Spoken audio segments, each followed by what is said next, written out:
There we go. And we are back for the final part of this week's A Long Voyage. And yes, you are back at the wounded stag, and your innkeeper friend has gone and started some dinner. And what do you want to do? Well, first when they get First back, is through the door. Go. We found them. yeah. So when they get back, what they find is Sindri has upturned one of the tables gently, of course, and that he's knelt behind it with his bow primed at the door because he heard someone coming, thinking that someone was going to come to do something unspeakable to the tavern. And then He's basically a Silva. With his life. Yes, and he's like, "Oh, it's you. Okay, give me a hand with this, will you?" And he said, as he to get the table back in place. Guilty, You like barricade yourself behind a table. Well, it's, Guilty. yeah. Sorry, Goofy looks at him. I look at him. It's like those pheasants are safe. Yes, I stored them away so they wouldn't be left out in the open. Protecting them with your life. How noble. Will you help? Ilva Sniggers, the pheasant protector. Grand new title for you. Will you help me put this table back up? You knocked it down. Seem to have no problem with that. Yes, knocking things down is easy. Putting them back up again is more difficult. You get Yes. it. You totally get it. You get me, Sindri. You get me. I'll help you with the table. Thank you. So I imagine that the dear Einar comes back to find them, putting his table back in place. Yes. Or one of his tables back in place. Well, he is. He's a little too rattled by everything that's happened to really, He No doesn't dish? He doesn't give that much of a damn about the table having been upturned right now, because he's just been at the palace and he's clearly affected by it. It's been something of an experience, to put it mildly. He's starstruck. I wouldn't say starstruck so much as he's been scared. He's glad to be alive. Yeah. Basically. Well, he's glad to be back in one piece and not without a home and an inn and all that. Good to see you are still alive, my friend. Oh, you do seem shaken. Well, yes. Sit yourself down. I'll pour you a drink. Well, thank you. They were quite nice. Yes, they were. Well, the guards less than. Yes, They were quite... brusque. Yes, that's the word. I'm getting. I won't say used to it, but I'm getting used to it. I take it they also do not like you. Well, that's the point. The guards really don't. The most of them are very keen on. How do I put this without being insulting to everyone here and everyone in general who's ever picked up a weapon? Warriors like strength. You follow strong leaders because strong leaders give you the impression that you will win. It's not particularly strange or and I don't even think it's a bad thing. But when Liam walked into or rode into CharismaToAC the first time,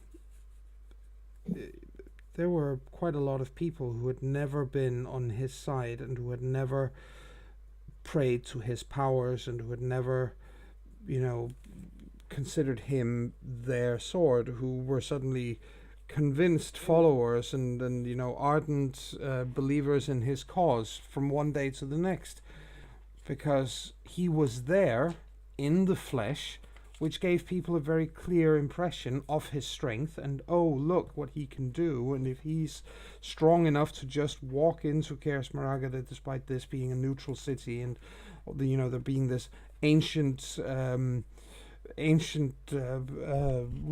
that until there's only unless there's only one sword left in all of this, in all of Tierglass, then that sword will definitely, then this will no longer be a neutral city, because there won't be a point in it being a neutral city. But until then, this is the capital for all of Tierglass. And he was brazen enough that he just didn't care. He just walked right into the city with his retinue, and people cheered and treated him like he was the best thing that anybody had invented since brown ale. And Do I get any distinct impression that this matches my vision? yes, it does. Hmm. And it was, and he said that changed everything. I mean, there used to be more than many years ago, long before I was born, long before any of us were born, but the stories go that originally there were more than 30 swords in Tierglass. I mean, 30. That's a lot of swords. And many of them just had a little corner of their own, and I suppose the numbers fell pretty quickly. I mean, I have no idea what it was like in the Southlands, obviously, so I can't compare. Well, But how there- many swords were there in the Southlands? Nobody actually knows for sure, but obviously quite a few more than there are now. But I have no idea what it was like there. I'm not trying to make myself an expert on such things.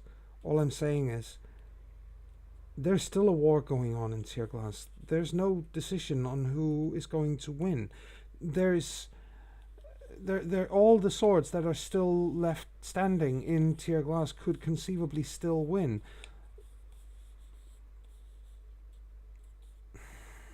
Yes. And yet Liam is behaving like he's already won. And because he does that, people believe him. People are tired of war. People are tired that every year their fathers and sons and brothers and whatnot go off and fight, and, well, they don't always come back. And sometimes they do come back, but in pieces. Other times they don't come back, and none of their friends do either, but the enemy army certainly does, and then you don't have a home anymore, or crops, or whatever. People are fed up with the killing, and the dying, and the suffering. We just want to live in peace. They seem quite happy to indulge in the killing and the violence within their own city, however.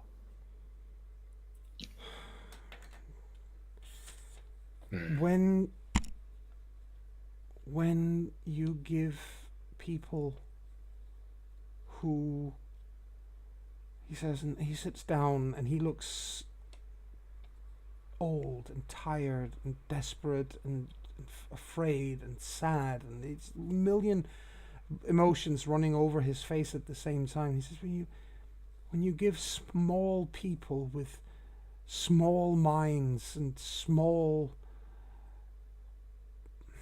worlds, when you give them weapons, they will try to make themselves great, and they will do so by standing on others. Weak men with swords are more dangerous than strong men without them, because weak men with swords, or even strong, weak men with swords don't know when not to use them. They will use their weapons for everything. Brody nods, clearly agreeing.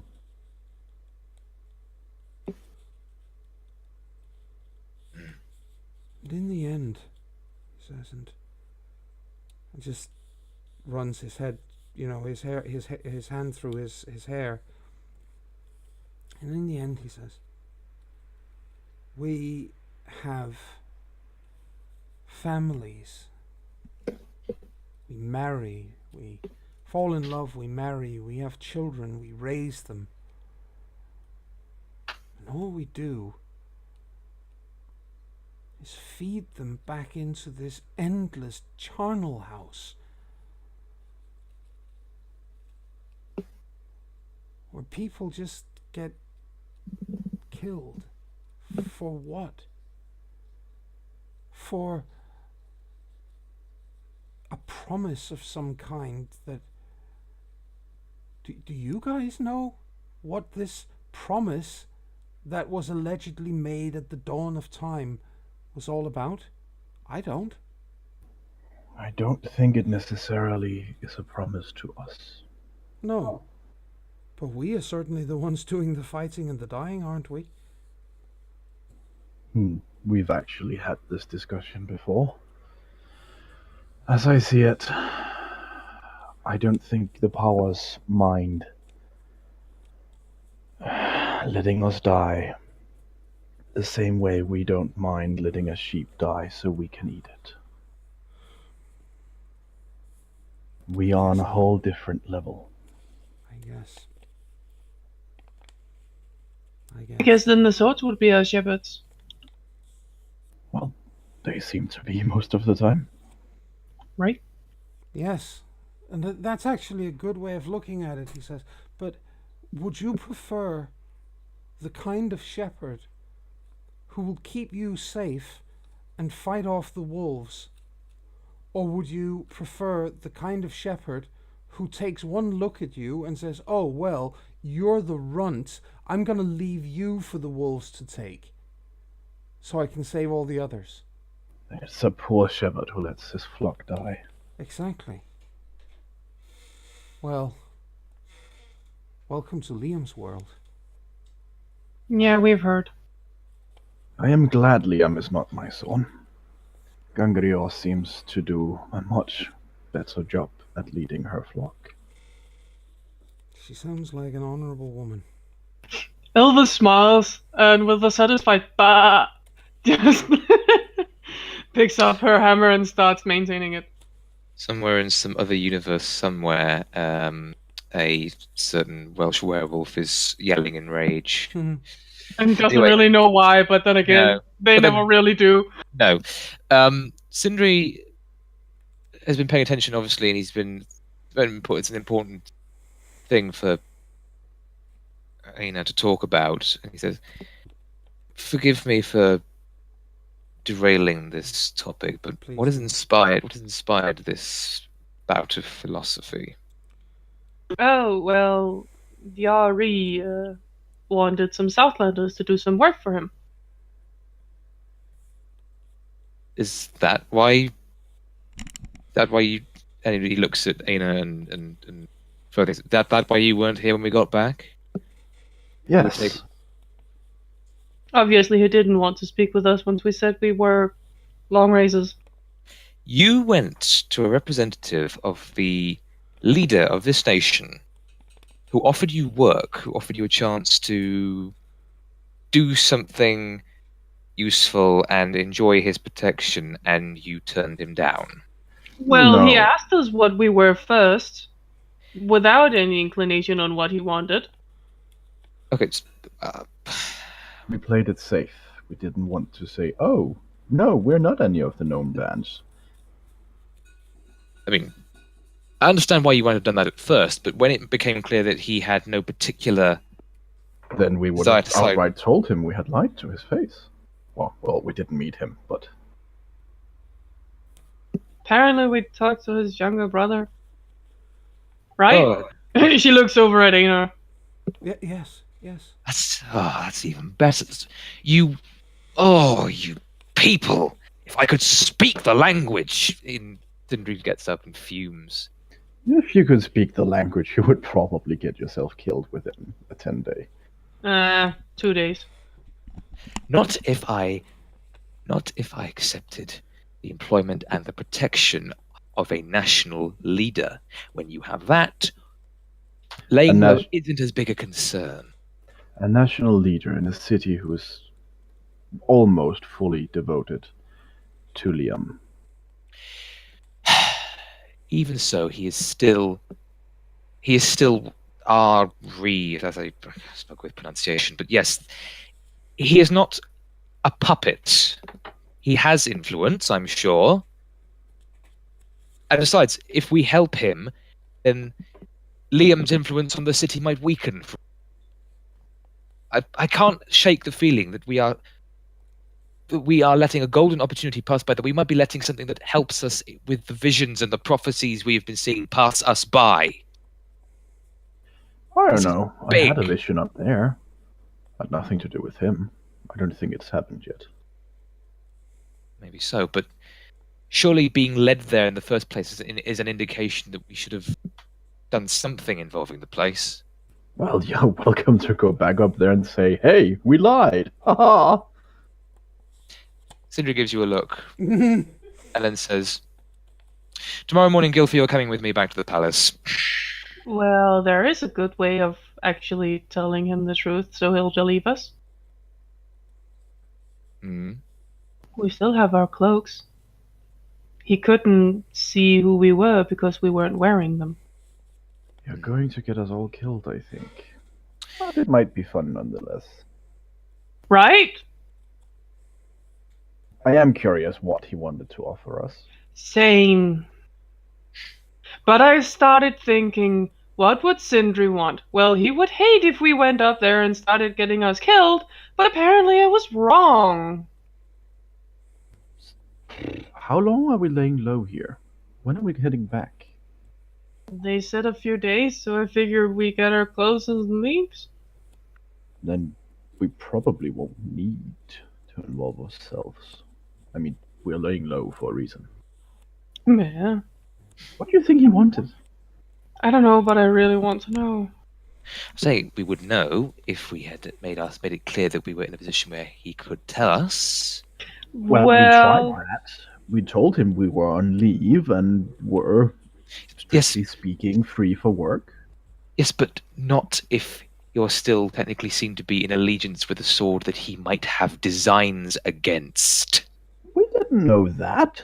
As far as we knew, he was a proud follower of Liam, the Sword of...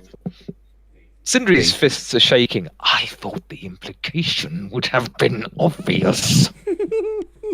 I think the man is By annoyed. the powers, you insufferable. I'm going upstairs. I can't deal with you people anymore. The stupid is affecting my brain. Hey, Gilfie at this Gilfie? point comes back from the privy. Hey, Gilfie? The last thing Gilfie talked with the man on, what, that into your glass or in Southlands? She talked to him into glass. Yes. Ah, never mind then. Yeah, Gilfie just comes back from the privy. Was there Does he hyperventilating and, well, de-stressing. Does he pass by What? Sindri on the way up? De-stressing, he said. Probably. Oh. Yeah, I think the two of you would pass each other on the way. Sindri will probably calm down just a little bit when he sees that Gilfie's like, going already? it's hyperventilating. You all right? Yes. I had to keep my composure for the more time that I would like, probably. You the one who spoke on the group's behalf, then? Would you want anybody else of us three speak? Well, someone who would actually tell him that we might be available for some work and that we weren't actually on Liam's side. Yes, but I did. I said what I thought was best at the moment, but yes, but I also gained contact of this Kieran, the brother of Ari, and I hope that he understood if when I asked him if I could speak to him privately, if I ever needed to. I hope that gave him at least a sliver of a thought that something might be not what it seemed.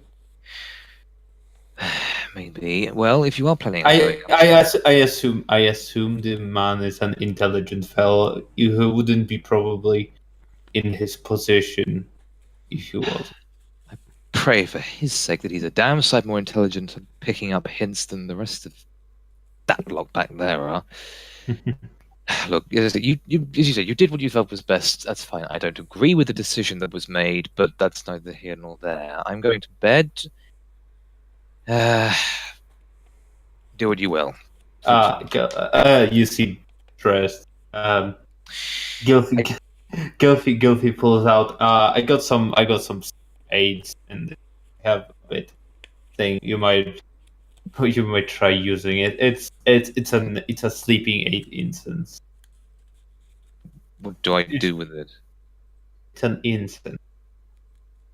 Yeah. You light it, then you blow out the fire, and you let it slow burn itself, and the smoke should give a calming sleep. Well, even when he just holds it out towards you, it's extremely fragrant and very, very pleasant. It smells very, very nice, even in its unburnt form. Sindri looks at it, nods slowly and thoughtfully, takes the little vial and says, "Thank you. I shall give it a try."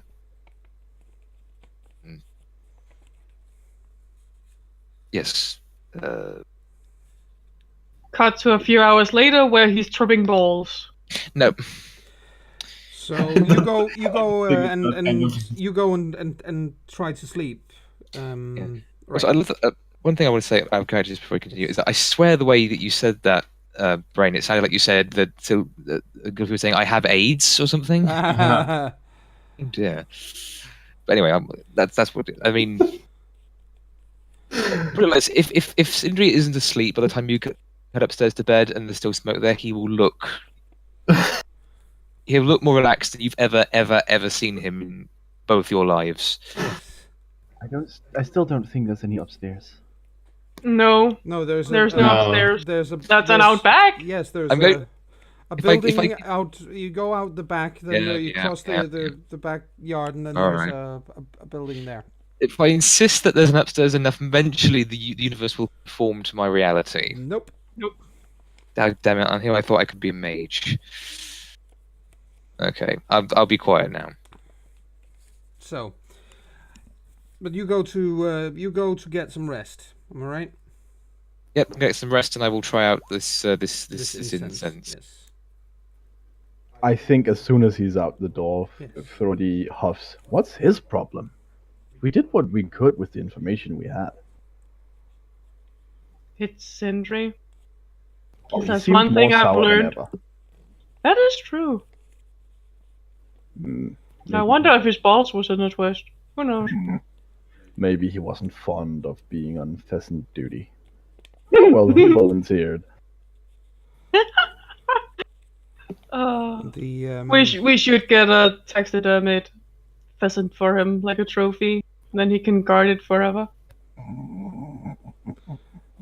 I gotta know if there are one of those in the city. Probably somewhere. You go and light up the incense. Am I correct? Yes. Good. Okay. The buggy is also in the room, just Yes, for future reference. Baggy is already, unconscious and asleep. Yes. The effect is pretty impressive. You light this, and it does make you feel relaxed and less angry, less on edge than you were a moment ago. It is a relaxant in general. It does make you drowsy, sleepy. So you start to drift off, and as you do so, you very quickly begin to dream. Mhm. You have and it's a very it's an unusual dream in that normally dreams are reasonably disjointed. You can't they're not logical because they don't function in the same kind of logic as the waking world does. But this is different. This is much more like a narrative of sorts, where you have a feeling like you are watching a series of events from the outside in a way, and you see a serpent,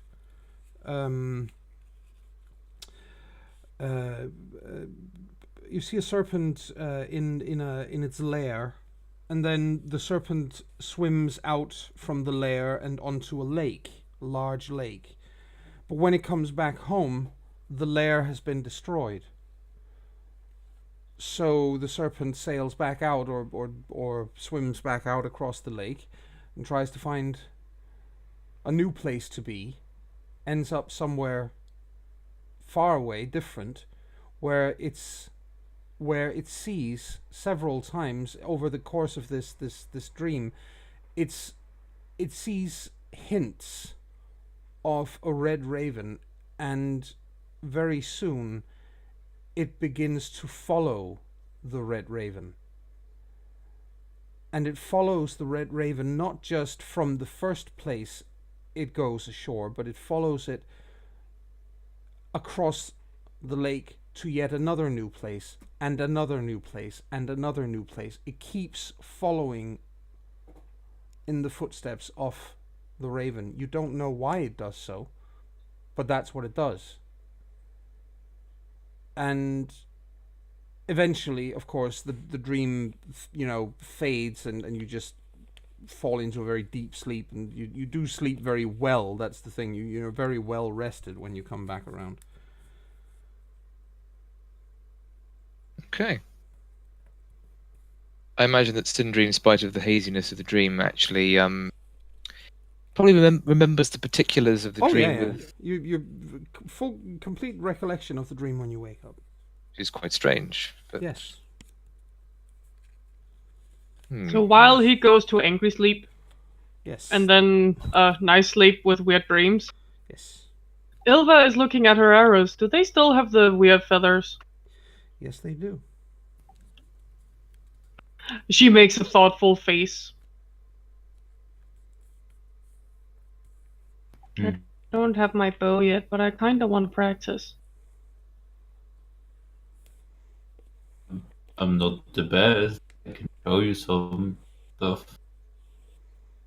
Who? You will? I suppose I'm second best in the group of two. It's not bad. You saved his ass a couple of times, didn't you? You and me, Gilfie. Kill stealers. I think Sindri cannot forgive me. Baggy will never forgive me either. But it's fine. They live. It's good. Yeah. Oh, by the way, since I assume we'll be practicing like near our near our abode. Yeah, thing. we're probably gonna be practicing in the yard.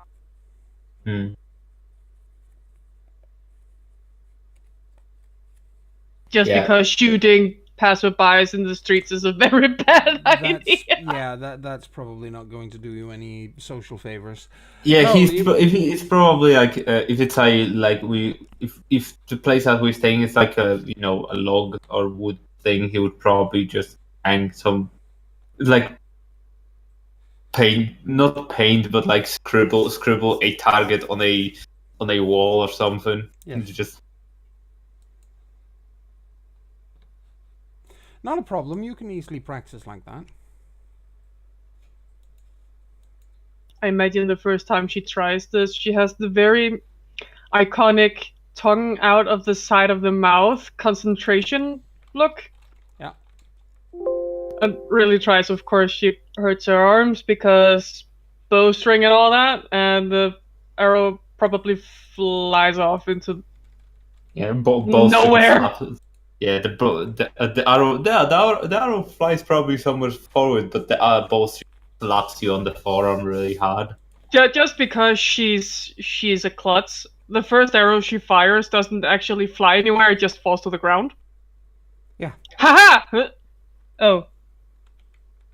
Also, it's it's legit difficult. It is difficult. To actually fire bow and arrow. It's not easy to do. No.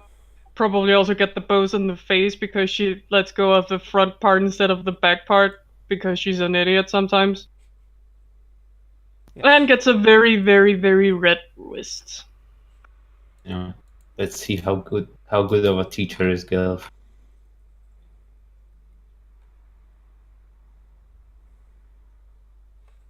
I don't know.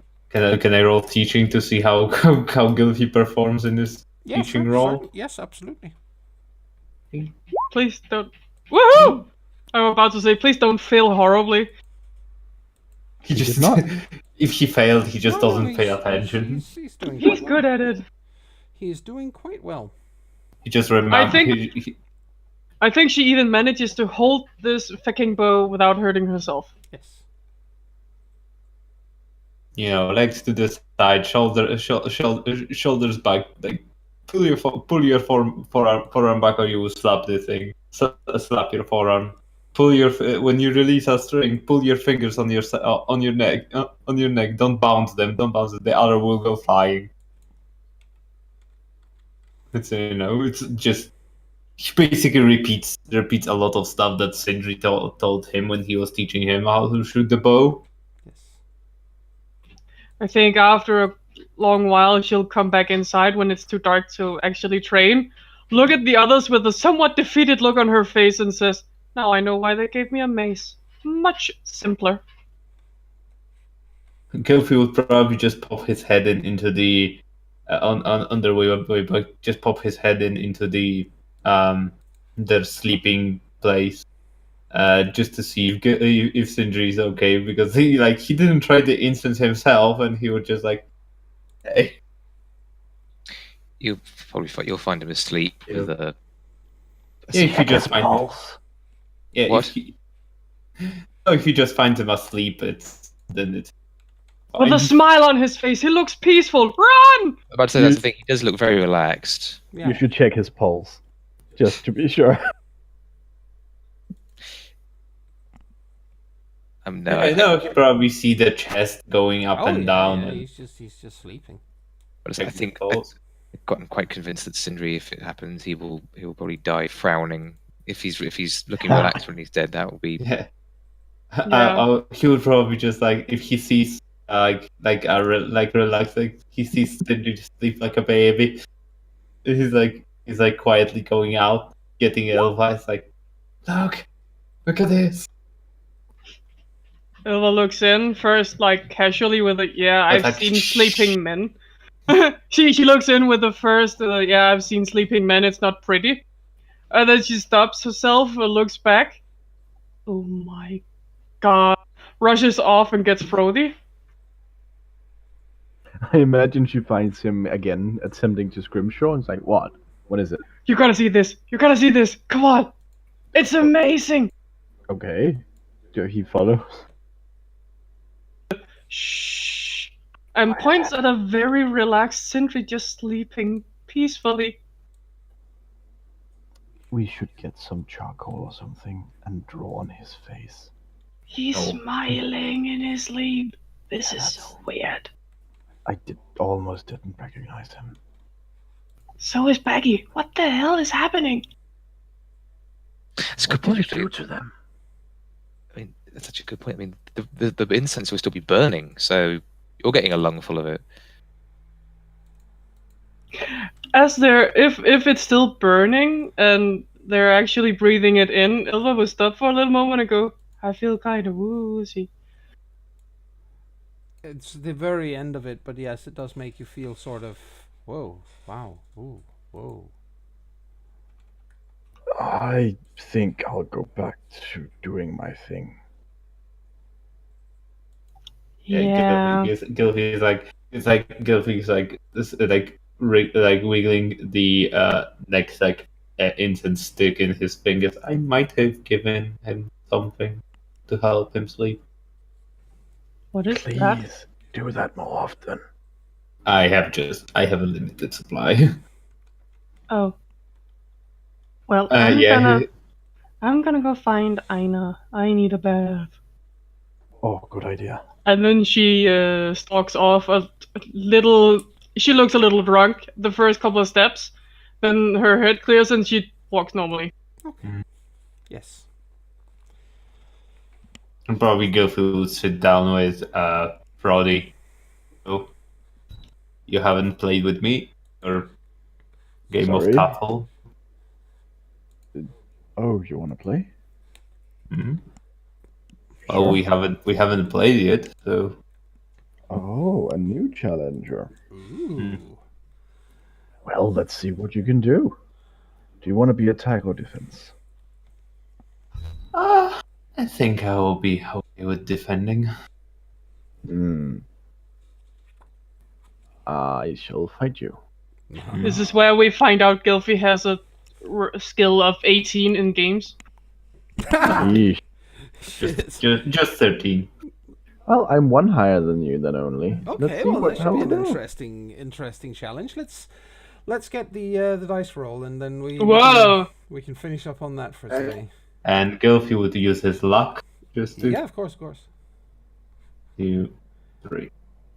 Oh, it is a close game. But Frody does win it, but it's a close game.